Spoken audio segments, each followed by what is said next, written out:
This is Sharbat Gula. We all have seen her face, but few people know her story.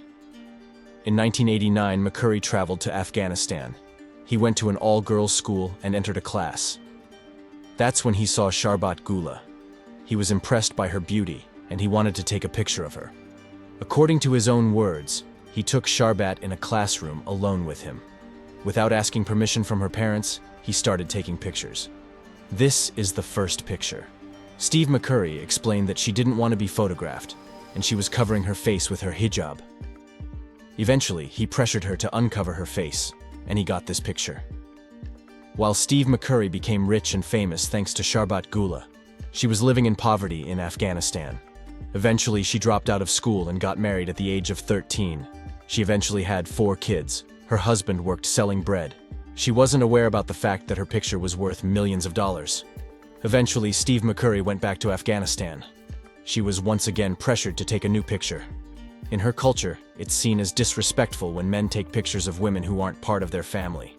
Steve McCurry and the team of National Geographic spent millions on finding her, but once again, paid her nothing. Sharbat's husband sadly passed away during 2015. She also lost one of her daughters. Without studies nor work experience, Sharbat Gula was desperate.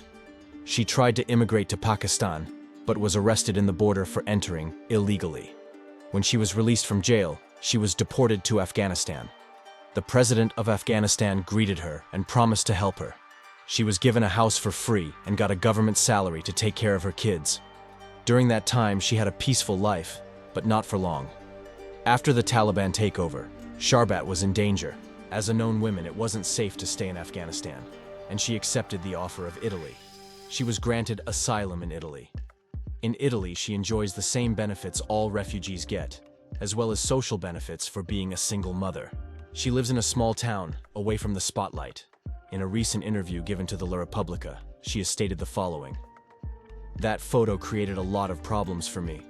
She just says, "I would have preferred it had never been taken. I remember that day well, that photographer who arrived at the Nasir Bagh camp school. I was a child. I didn't like photos. In Afghan culture, women do not appear in photos, but there wasn't much choice." She also talked about her future plans. "My daughter wants to become a doctor, and I promised her that I will do everything I can to make her wish come true." This is one of the few pictures of her smiling. She is finally happy,